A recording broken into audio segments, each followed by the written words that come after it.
Obstacles are the blessings. Obstacles are the straw that stirs the drink that makes you the best, right? You could say, or it's the O that leads to the L and the D and the gold, right? So without the obstacles, you will never be your best you. You're listening to the Gold Standard Podcast. I'm your host, three-time Olympian and motivational speaker, Leah Amico. On this show, we're going to dig deep to unlock what it actually takes to build a foundation for greatness. If you're an ambitious person with big vision, but you feel like fear is holding you back, get ready for some major breakthroughs. Let's dive in. Hey everyone, welcome to the Gold Standard Podcast. I'm very excited about today's guest. She is a two-time Olympic gold medalist with USA Softball, ESPN's lead college softball color analyst for the past 25 years, a USA Softball Hall of Fame honoree, and a bunch of other things that we will talk about and get into. But most importantly, she is a former teammate of mine and a good friend. I am very excited to have on Michele Smith with me today. Welcome, Michele. Hey, Leah, I'm so excited to be here and chat with you and talk about all the great things going on. One of the fun things that has been, exciting for me has been I've been able to interview some of our teammates. And what's so fun is we played together for all those years, but there's stories that I don't know, or I haven't heard, or maybe I only heard a little piece of it. So to be able to hear some more of your story, I'm so excited for not only for me to hear it, but everybody to hear some stuff. So let's get started just a little bit back in how you got involved in softball, where you were from, and kind of how your love of softball began. So I grew up in a small rural area of New Jersey. I wouldn't even call it a town. It was just a group of homes on the top of a mountain in New Jersey, like way out in the country. A lot of people are like, New Jersey. I'm like, it is called the Garden State for a reason. So it was a very, very country rural area. And ever since I was a kid, I love sports. I was always that little busybody, lots of energy. My mom would, lock us out inside and we'd just play all day. And I just fell in love with baseball, softball. And so couldn't wait for my dad to get home from work every day. I'd throw his glove at him before he even got out of the truck, and we would play catch. And I didn't really start to play organized fast pitch though until I was 15 years old, which is obviously very late. So I played softball. I was a left-handed shortstop. I was an outfielder, but I didn't start to pitch until I was 15, a sophomore in high school. So I learned from Betty Zwingraff, the late Betty Zwingraff. She passed away a couple of years ago, but she was outstanding. She was such a blessing in my life because she taught me how to pitch. She got me in touch with Donna Terry and other legendary coaches in our game to really educate me and teach me, because when you're learning at 15 years old, you have to do a lot of work very quickly. And then I was blessed enough to learn to be a decent pitcher in 3 years, and then went on to play at Oklahoma State University. I had a scholarship there, but that's really how I started. I was one of your very few East Coast teammates, because most of y'all. I know. I'm just thinking that, even today, I mean, the sport has come so far, and, now on the East Coast, there's so many indoor facilities and training is so much better, but still the weather outside, being on the field, there's nothing like it. And so for you, like you're saying, even back when there weren't as many opportunities, not only that travel ball, you think about that competitive level. So to me, I hear that, and it just speaks to just your ability truly, not only to learn later, but how athletic you truly were. And I mean, were there a lot of good players around you? That's always so intriguing to me, because I'm thinking you had to have just been the one, standout in your area. Yeah, there were, at my age, no, I actually had to play up. So I was playing women's major fast pitch at like 16, 17 years old. So I was playing with women. Some of them were already done with their collegiate eligibility. So it was literally like sink or swim. And it was the best thing for me, because there were a lot of, whatever you want to call them, setbacks, which were really set ups. I mean, it taught me, I learned so much from my teammates, from watching my opponents. And it was the best thing that could have ever happened to me, because it really toughened up my skin early.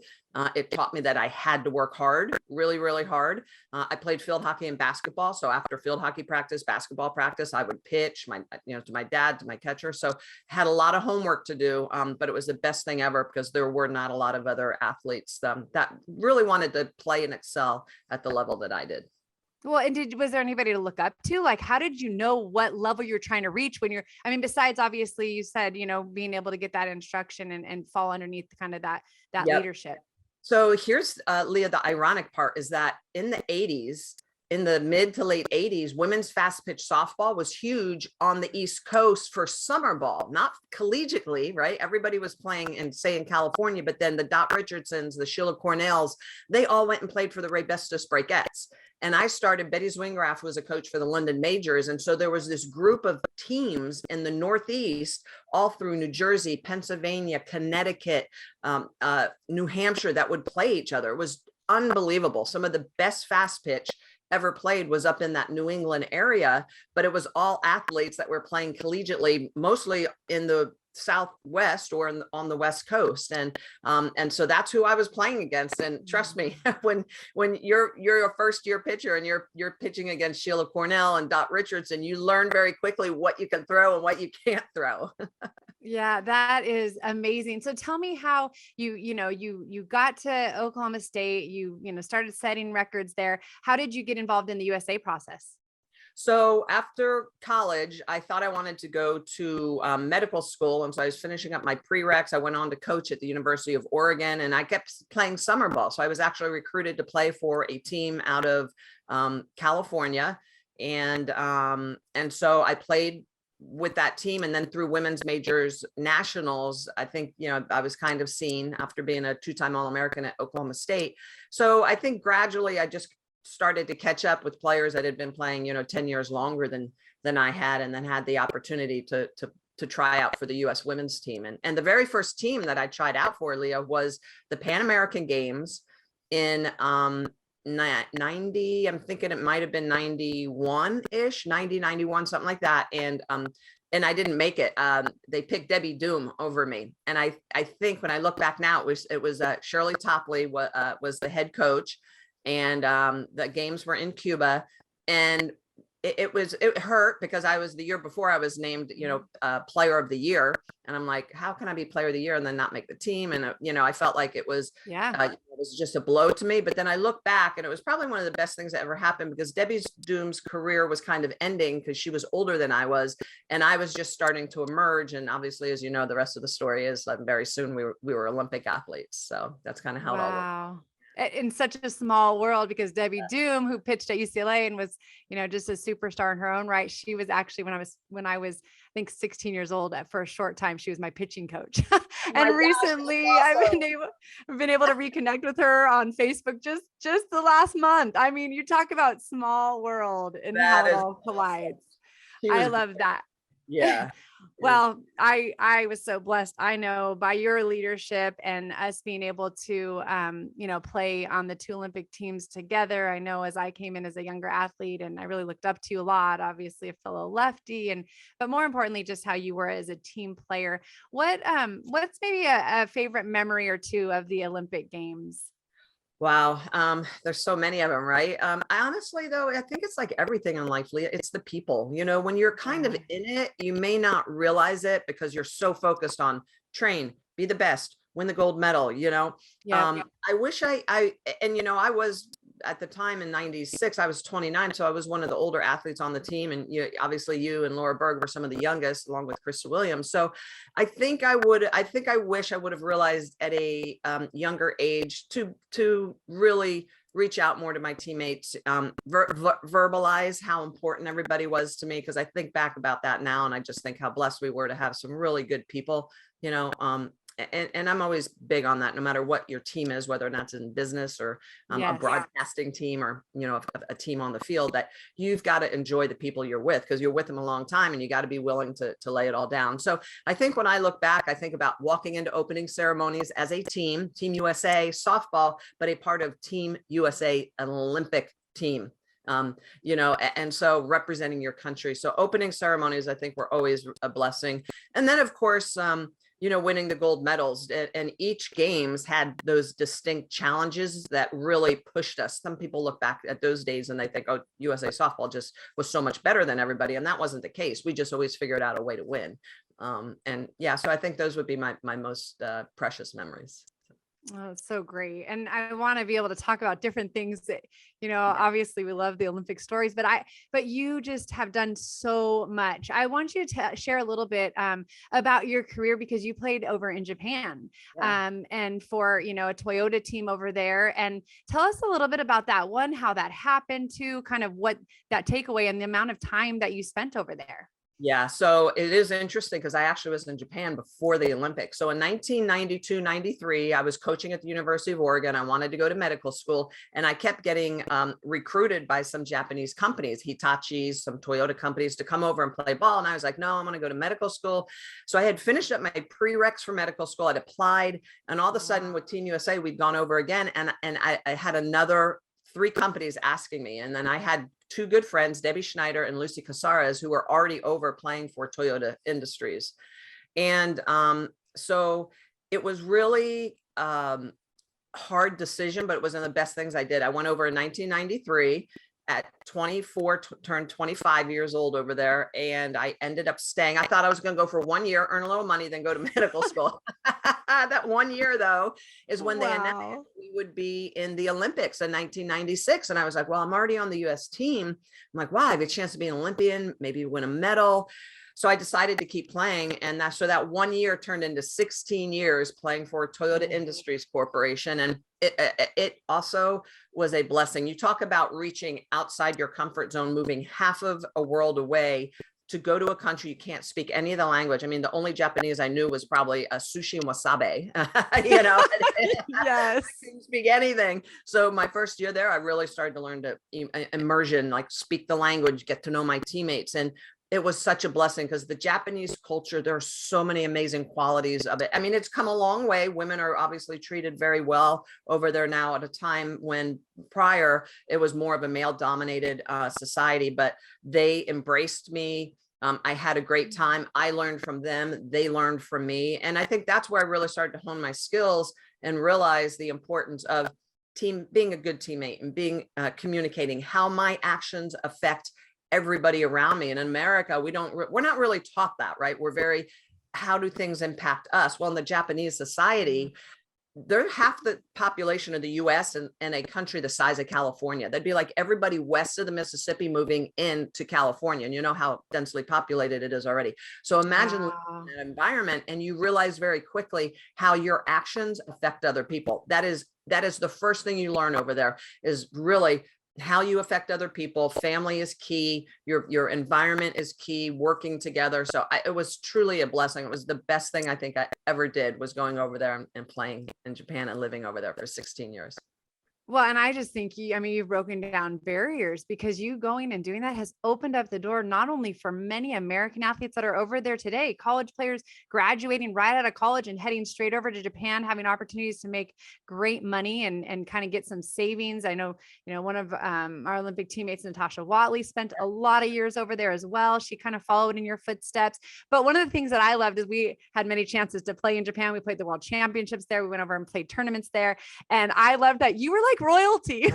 We would go into these stadiums and they all knew Michele Smith. And what I loved is, they all look similar and kind of aren't as tall. Michelle's tall and she's got this, these beautiful, big locks. And I don't know, I just loved how they just flocked to you. So that was super fun for me to experience that. Is that how they treated you when you were there? Oh yeah, it was crazy. Like almost like you felt like I was a beetle at times. All the little boys and girls, because little boys play fast pitch softball over there. So it was crazy, and that in itself was so awesome, because we were expected to do very well, and we did do well in the years that I was there. But if we lost a game, I'd be in such a bad mood, and I'd walk out of the stadium, but grumpy, just like upset about everything. And then you have like 500 screaming kids that just want to be around you. They don't care if you just won or not. They just.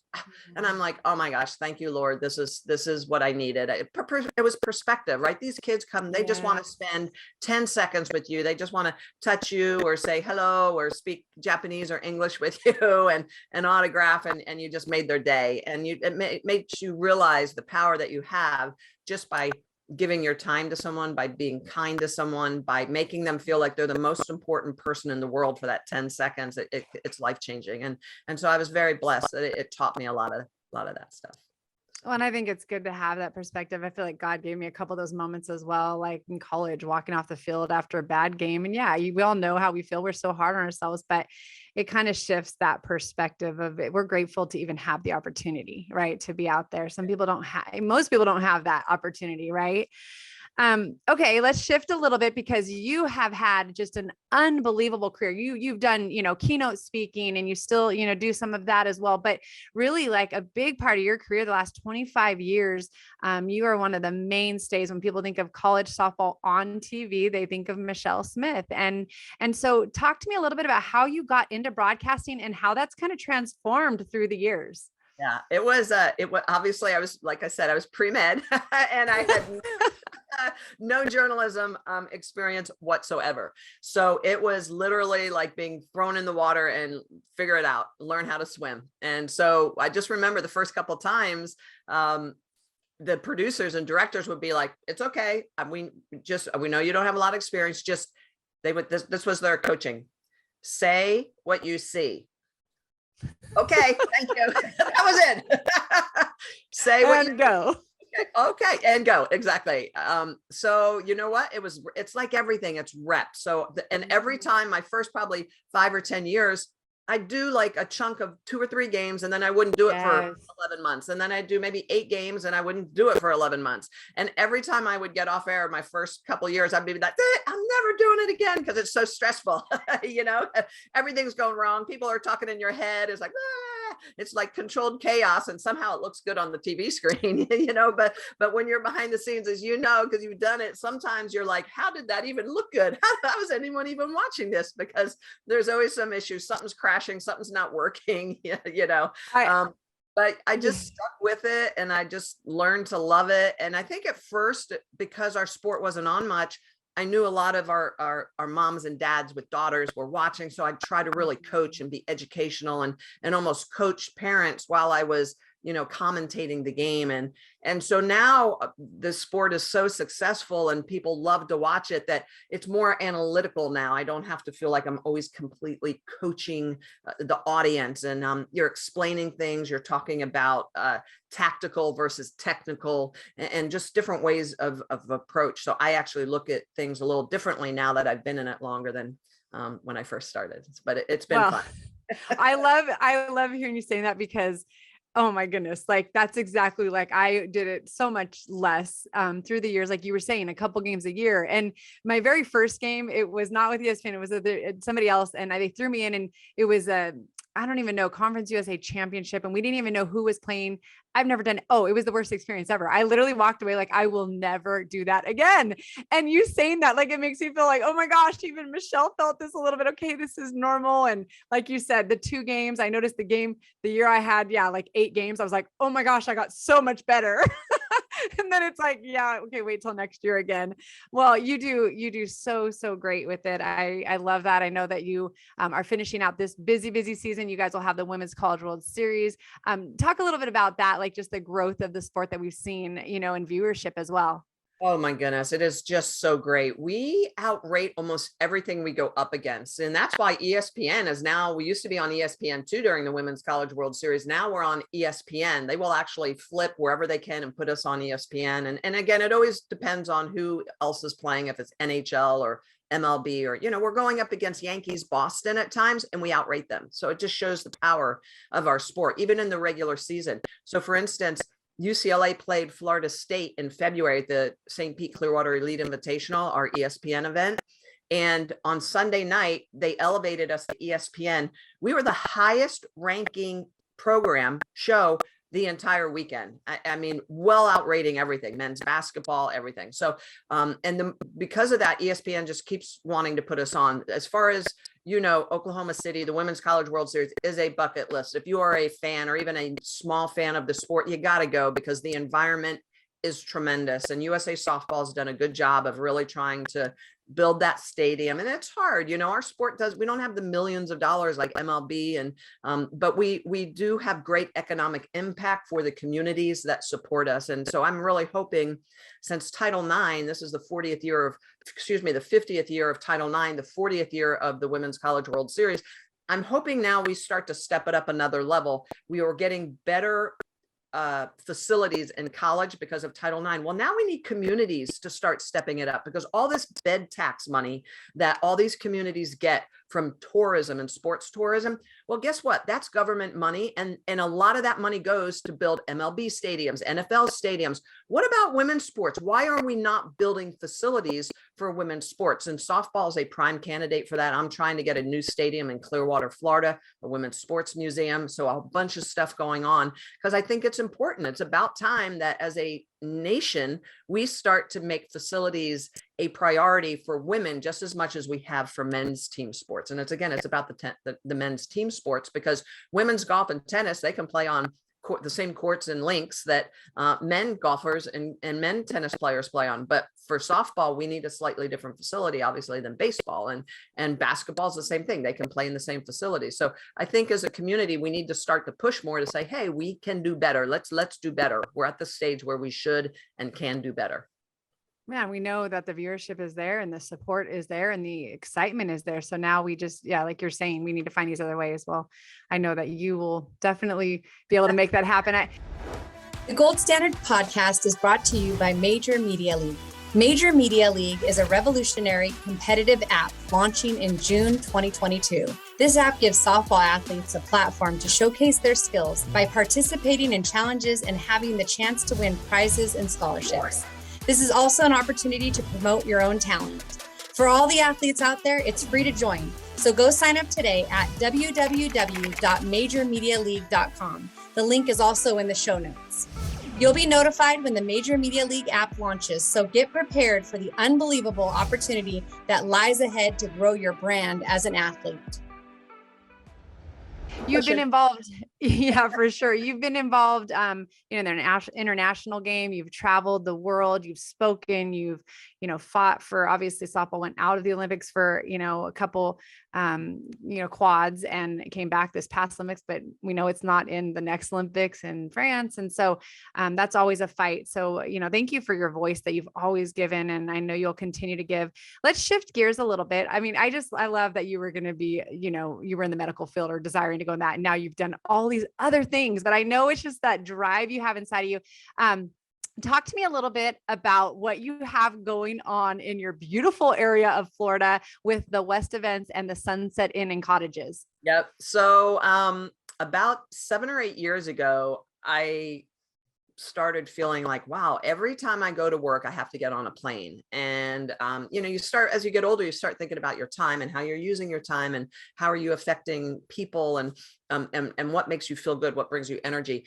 And so I didn't like the fact that my work always took me away. I wanted something within the community that I live. I live in Treasure Island, Florida, which is a small beach community in St. Petersburg, just outside of Tampa. So the area is beautiful. It's just really chill, Gulf Coast type of, chill vibe, a lot like Southern California, just with humidity. And so and warm water. Yeah. Yes. So we, I found an old hotel. To make a long story short, I started finding old commercial buildings and revamping them. I took an old gas station, built it into a restaurant that someone else leases from me. So I like the project. It's not always the operational aspect of it, but I like taking something old and repurposing it and bringing out its beauty. I don't want to knock it down and build something new. I want to take something that has history and embrace that history and bring it back to life. So I found an old hotel. It was 13 units, right on next to the beach here in Treasure Island. It was called the Coralie Motel and Apartments, and completely revamped it and changed it into Sunset Inn and Cottages. And it's 13 different units. It's got 6 cottages. They're all multicolored. They're all different colors. And so I had that for 7 years. But here's the slight sad news, Leah, is that I just sold it at the beginning of March, and it's been heartbreaking. I didn't realize it was. It was such because again, going back to that time, I had bought another hotel last year, and it was almost like the straw that broke the camel's back. We had some hurricanes, and all of a sudden I realized I had so much risk in this spot where my house is 3 miles away. I have 2 hotels and I have the event space. And what I realized is that I love the hotel business. It taught me a lot about heads and bed tax and all the business and how everything works. But when you're hosting people overnight, there's always something that goes wrong. I'm traveling a lot. It was just very stressful. And I felt like I did that. It was time to challenge myself and do something else. And so what I had opened up is a wedding venue or an event venue just up the road in Madeira Beach. So that is 3 miles away as well.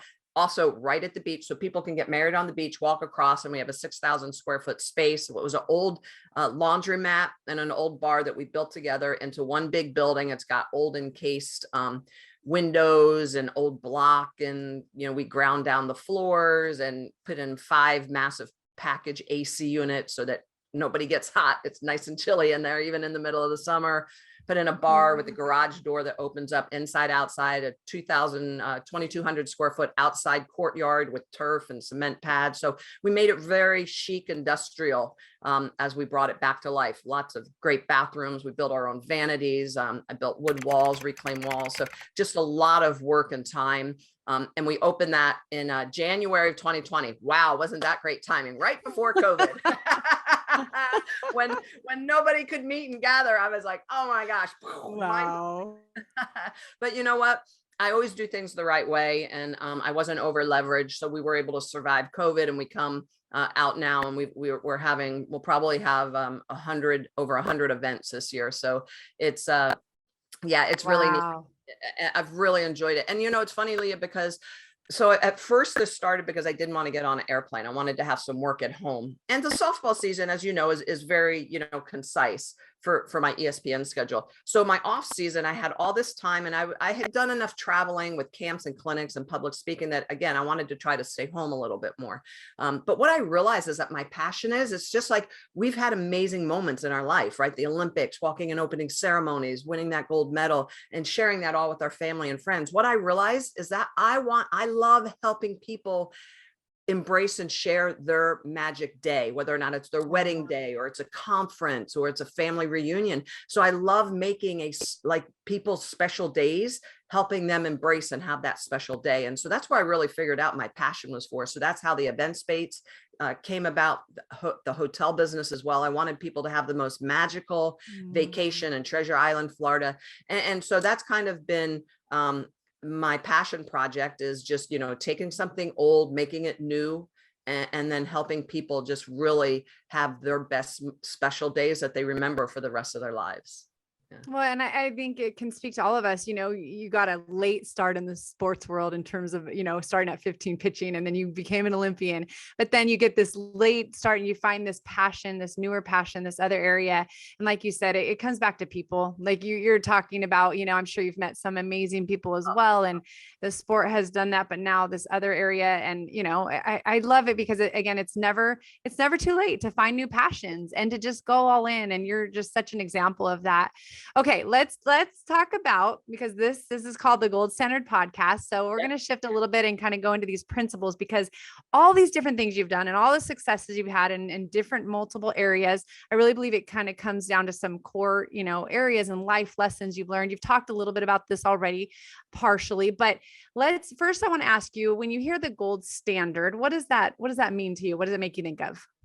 So I like to say excellence in everything, like E squared. I kind of use that as my motto. It is excellence in everything the standard is nothing below the gold level is acceptable. And it doesn't mean you won't arrive there. Sometimes you do. I mean, that's life, right? Life is about bumps and bruises and, a little bit of setback for a set up. But it's what you strive to be. It's your way and your mindset of always striving to be as your best, your best Leah, your best Michele, your best, whatever it is that you're trying to do.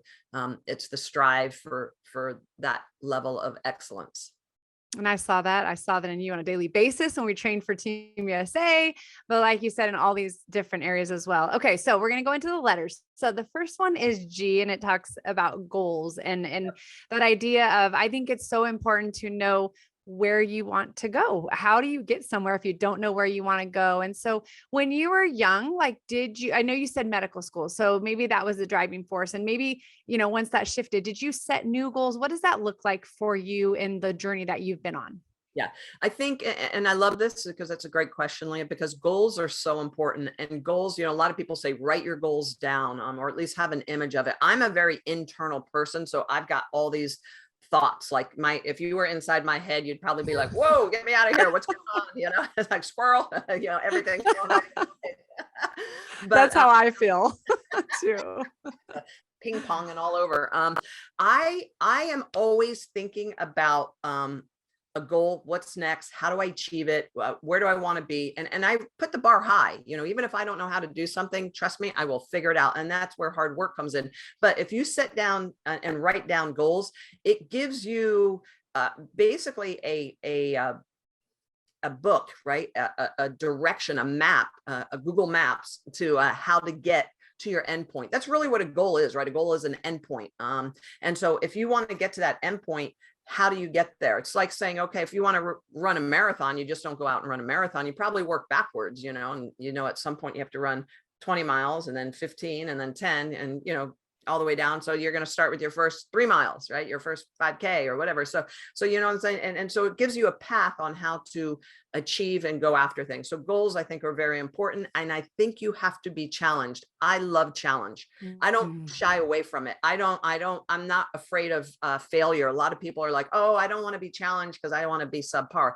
I'm like, bring it on, bring on the challenge, because I know I'm only going to get better. I embrace the setbacks. I embrace the failure. Even when at the end of my softball career, I started cycling, and oh my gosh, I was the worst. I could never hang on the pack. Be out there with 20 people and I'd be bouncing off the back all the time, getting dropped. I'm like, I'm an Olympic athlete. How can I not hang with these people? I did cycling one day, one. I was like, oh no, not my thing, not my sport. You are much more, you're consistent. It is hard. But the point is that, you just can't be afraid of failure. You have that goal, know that it's going to make you better. It's going to get you where you want to go, and just embrace the challenge. Which that leads us into the next letter, which is O, which is overcoming obstacles. And I love that because I really believe, like, as Olympic athletes or anybody that's been successful in any career field, anything you do, it's all about, like you just said, embracing that challenge. How am I going to overcome it? What am I going to learn from it? And how is it going to help me? Like you said, that setback really is a set up. It teaches you, it grows you something. You have new strengths you didn't have before you went through that particular challenge. So were there any specific, obstacles or struggles or trials that you went through that you feel like really were difference makers in where you've ended up? Yeah, absolutely. Obstacles are the blessings. Obstacles are the straw that stirs the drink that makes you the best, right? You could say, or it's the O that leads to the L and the D and the gold, right? So without the obstacles, you will never be your best you. And I learned that when you talk about obstacles, one of my quotes that a lot of people have, put on things is, I didn't fall out of bed and become an Olympic athlete. And I said that at a very young age when we were first Olympians, Leah, because a lot of people don't realize this, but I was I was actually lucky to be alive when I was 19. I fell out of a moving truck.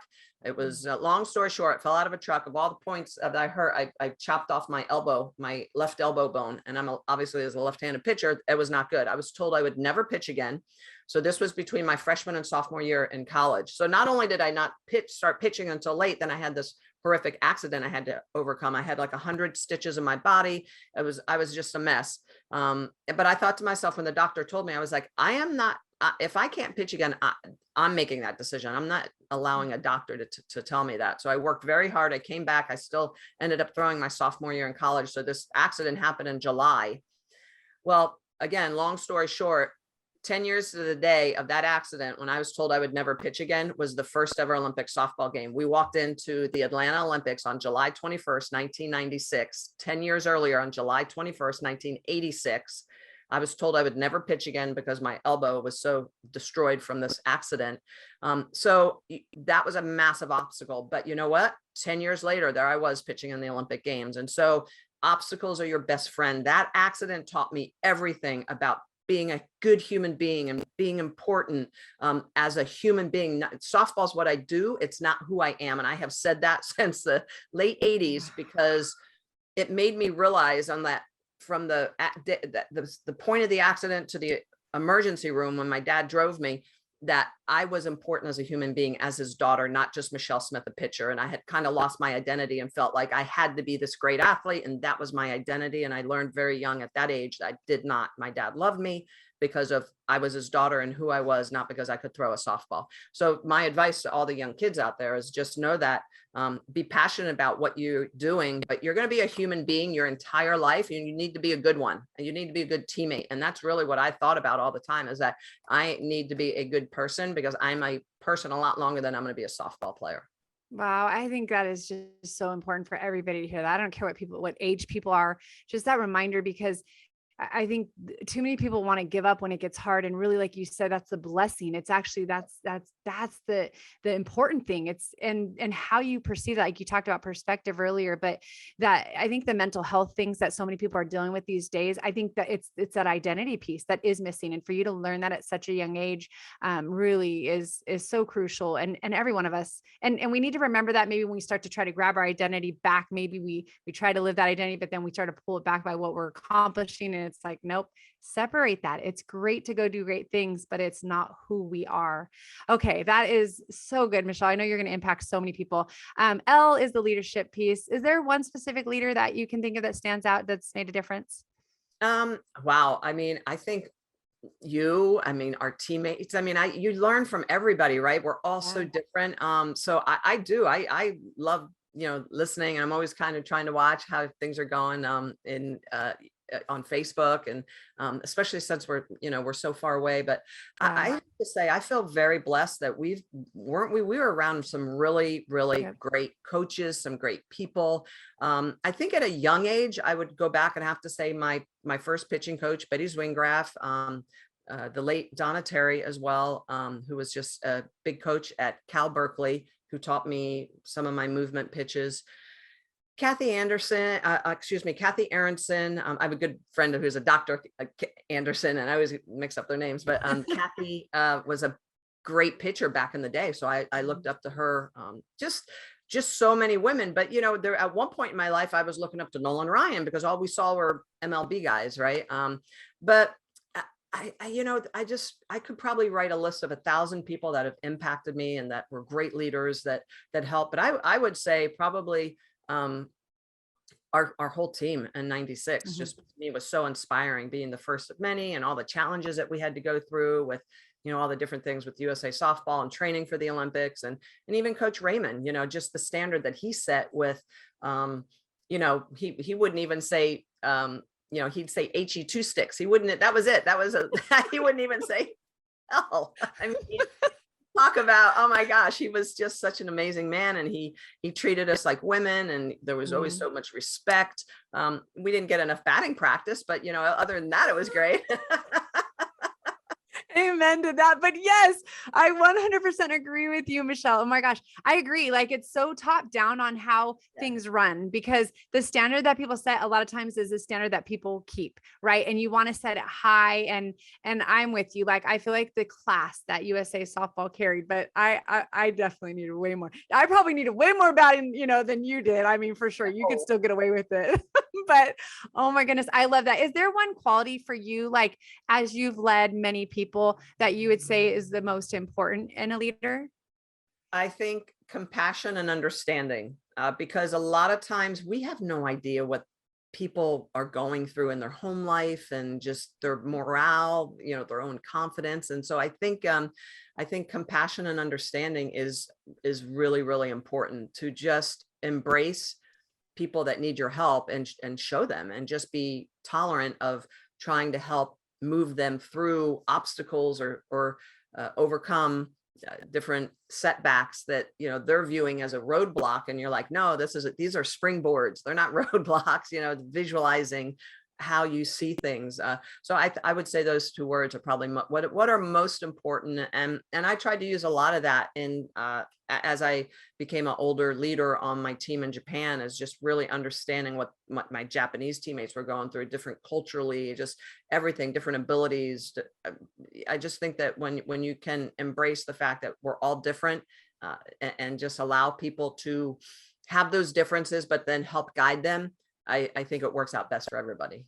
Yeah. And I think of the quote that It's people don't care how much you know until they know how much you care. And it's true when they know you care for them. Like, I just feel like people are willing to run through a wall. People are willing to just bend over backwards and do what is, what you're asking of them. Okay. So the last letter D is the dedication and drive piece. And that's kind of, when I think of that, it's just like you set the goals. And so you get this plan and this path, and then you go through different times and, you have to learn from that, and you have leaders, but that kind of like the daily habits. So is there like, something maybe that you started as an Olympian that impacted you, like a habit that you kept that you've continued to this day? Or is there, some action piece that has always been kind of a core attribute to your success throughout your career? I think what I've really learned as of late, because I could say, my training and dedication to, but I haven't trained as much lately as I should be. So. Me either. Me either. I need to get back on my bike. That's one of the reasons we sold the hotel, because I need more time to do the things that I want to do. Yes. But I think one of the things I've realized that's most important in every aspect of my life is really self-reflection and stepping outside your body and seeing how other people view you, or seeing how other people view your business. And part of that comes down to scouting, right? That's what we do as an athlete. Like how, as a pitcher, I would watch my tapes. I would watch how hitters were looking at me. How did I look? So that I could make the adjustments that I needed to do, I needed to make. So you have to scout yourself with a critical eye and be willing to say, it's okay to be vulnerable. It is okay to analyze and say, this is not quite up to the level of where I want it to be, and be self-critical and make those adjustments so that you can do better, that you can, reach your goal. And so I think that for me, I've really learned that it's okay to look at with a critical eye some things so that I can get the most out of my business or my broadcasting or, whatever it is. So I think as of late, I would say that that's a big part of what I've been doing lately. Yeah. I think that's so important because, again, too many people, we don't want to look inward and we just want to point fingers, and we don't get better when we do that. And especially us as Olympians, it was when everybody was accountable and we brought all of our different talents and gifts together that we became, the best team there was. Okay. This has just been phenomenal. How do people find you? How can they, see what's going on with Michele Smith these days? Oh, well, my website, michelesmith.com, which is one L Michele, Michele.com.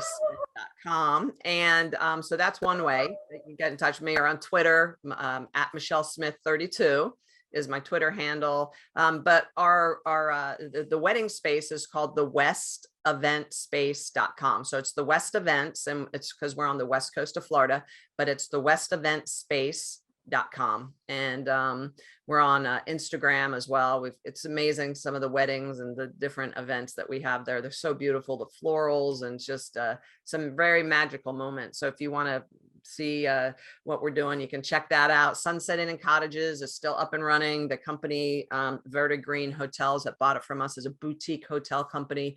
And so they've got hotels up in the New York, Connecticut area. They've got one in Key West. So they're building a bunch of boutique hotels throughout the country. And I think they're going to do great things with Sunset Inn. They're going to continue kind of what we did with the tradition of keeping the history and the mid-century vibe going.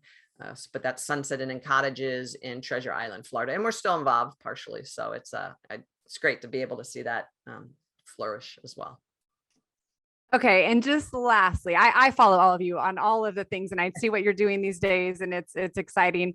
Lastly, what are 3 gold tips that you have for softball players today? 3 gold tips for softball players today. I would say, first off, is that we are a game of fundamentals. And sometimes younger athletes think, oh, I want to work the sexy rise ball or the home run, or, the big glorious things in our game.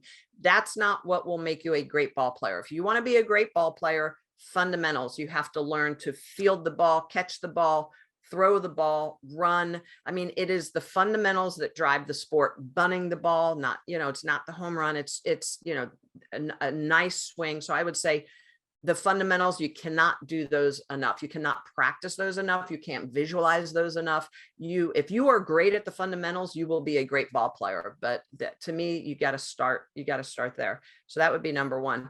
Number two is just be a great teammate, be very coachable, be a blessing in the dugout to your teammates, because you want to be with the right people. And if you're not with the right people and things are not going well, that energy is just not going to be it. So basically, take care of your home, take care of your team. And then I would say that the third thing is practice your movements, right? As this is the biggest thing I probably learned from being in Japan, is that practice your body, practice your movements. You don't have to, if you're a pitcher, you don't have to have a catcher to go pitch every day. You don't have to hit live pitching if you want to be the best hitter around. You know what you need is a mirror.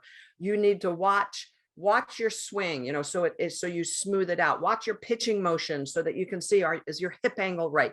Work on your motion, your body, your mechanics, without having to throw a ball, physically hit a ball, or hit a ball off a tee. It doesn't have to be moving at you. And so I think sometimes we're this instant gratification society. We want everything now. We want it to be live pitching, live hitting, which is great, but it involves a lot of people. And if you want to be great on your own, if you want to get better on your own, use an extra 30 minutes a day in your bedroom, or a full-length mirror, or a dance studio, and just really watch yourself, watch your motions, coach yourself, try to emulate, be a Leah O'Brien Amico, hitting, or a Jenny Finch pitching, and just try to really work on your physical mechanics, because that again is what's going to make you great. And this isn't sexy advice. I know a lot of kids are going to be like, I don't want to do that. but those, if you follow those things, work on your fundamentals, work on your physically, your body, just really learning your movements, and being a great teammate in the dugout, I think that you're going to find yourself springboarding up to the next level. Yes, that's great advice. And those are absolutely crucial. And just when you mentioned the teammate part, I'm again, thank you so much for joining us today. And I'm so thankful to be your teammate. I talked to different people, and I know you said early on, like, you wish you'd have told people more, but you showed it. And that's way more important than telling people, because your actions spoke so loud. And again, you were just an amazing leader for, myself and some of us that were coming up after you. So I thank you for that. And I thank you for your friendship. And like you said, we've been so far, but I've also have kept up with you, because you truly, you live out excellence. You live out the gold standard in everything that you do. And so it's always an encouragement and an inspiration to me. And I know to everybody else that's watching. So thank you again for joining me today. Absolutely. Thank you for asking me, Lee. I've always, as you know, been a big fan and teammate. So I was honored that you would ask me. So thank you. All right. Well, thank you everybody for joining us on the Gold Standard Podcast, and we will see you next time.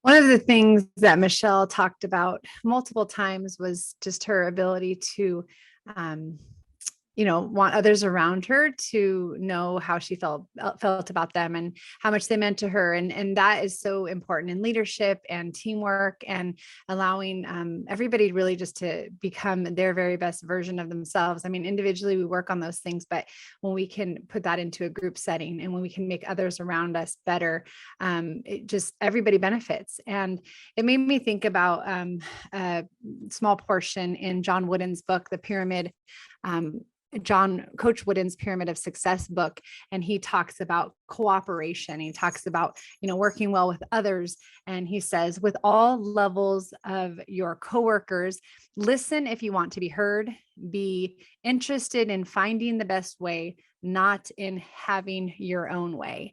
And I think that's so important to make sure that as we strive after our goals and what we're working toward, that we also realize the importance of who is going alongside us and going to help us get there, and how we treat them, and how we rely on them at times, and the importance that they are to us. And like Michele talked about, we can let them know how we feel about them, because I really think everybody benefits, everybody wins. She mentioned multiple times about how we were around such a great group of women, and she talked about even leadership. It can come from somebody that's younger than us, but ultimately we see qualities that we respect in each other. And so just want to remind everybody out there that we all have the ability to choose to believe in cooperation and to be a good teammate. Even if it's just our coworkers that we're working on the same team with, it's something that we want to go on to do great things, but we want those around us to succeed as well. And when we're all succeeding, everybody wins. And how we do, one thing I believe is how we do everything. It's so important to do things the right way and really just strive for that excellence and living out the gold standard. Thanks again for joining us for this episode of the Gold Standard Podcast. If you enjoyed what you heard, please share it with a friend. You can post on social media and tag @Leah20USA or use #Gold Standard Podcast. Make sure you also subscribe so you get notified each week as a new episode releases. You can subscribe, rate, and review on Apple Podcasts or wherever you listen. We appreciate your reviews as they help encourage